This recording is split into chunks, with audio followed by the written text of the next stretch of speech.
The report, which we first brought you yesterday, found the Safe Streets program paid employees more than $250,000 over 3 years without validating employees' daily activities. Now, it comes after the Baltimore City Inspector General released her own findings on MONSE, the office revealing MONSE used fake names to push contracts through the system.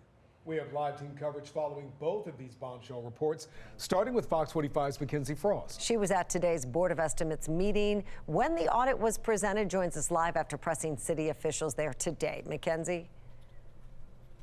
Yeah, Mary Kai, there are still a lot of unanswered questions at this point. The City Spending Board got its first look today at the first audit of the Mayor's Office of Neighborhood Safety and Engagement, and the audit revealed several weaknesses within controls. And the city's auditor says those weaknesses open up MONSE, making it susceptible to fraud.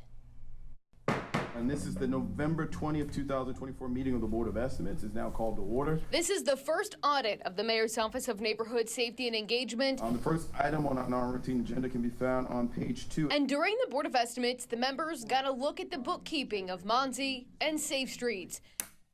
The findings say MONSE did not have a process to track all payments made, resulting in duplicate payments to the nonprofits worth more than $290,000.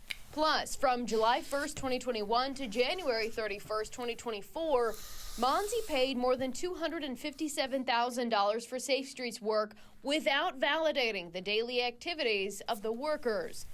But according to the audit, the time cards did not match what was submitted for days worked for 180 of the 271 samples reviewed. MONSE does not require the nonprofits like Catholic Charities and LifeBridge Health to submit a payroll register, including the employee names, payroll period, and salary details. So almost, I think, out of the 6 recommendations, 5 of those 6 are already implemented as we move forward. MONSE Director Stephanie Mavrona says the daily logs are not the only way MONSE confirms Safe Streets workers' activity. There are many ways that we're involved in the work of Safe Streets, and that includes us being on the ground with our teams.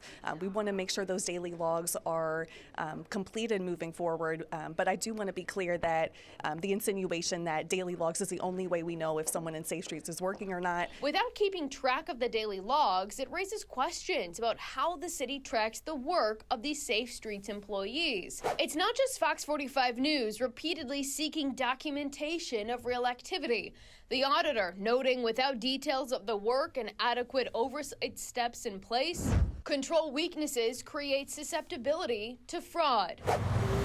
The audit comes on the heels of the latest probe from the Inspector General's office, finding MONSE was directing the nonprofits to use fake names when submitting contracts to the city for Safe Streets positions.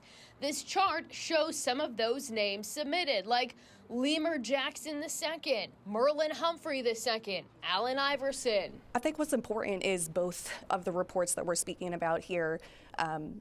It's about an opportunity for MONSE to improve our oversight function. It's about us making sure as a city agency that we're continuing to improve the way that we review contracts, that we are making sure we have sufficient supporting documentation. Given what we know now about both of these reports and the audit, will MONSE release more information about the daily logs, about the time cards, about the schedules for Safe Streets workers to further instill confidence in taxpayers that their money is being used appropriately?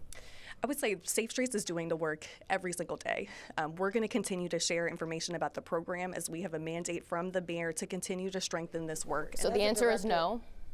The answer is yes. So we will see the time cards, we will see the schedules? We don't typically release time cards and schedules for any contract, but I can verify that we are reviewing those meticulously. We're going to continue to make sure we're living up to that threshold and that level, and that's something that we will continue to do. Why should the city trust that? We got cut off before Mavronis could answer, while Council President Nick Mosby says there's a scarlet letter on Safe Streets workers. I think it's critical for us to ensure that, again, because of that, we're not putting additional stipulations or policies or procedures over their heads that is different than those that we put on other grantees. Comptroller Bill Henry. Well, I agree with the council president that we should be looking for the level of internal controls. Says there should be scrutiny for all contracts approved by the city for any agency. Everywhere that we look anywhere.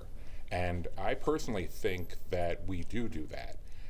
I think that the audits department is, I'm not sure I have a sufficient qualifier to say how fair and objective they make a point of being.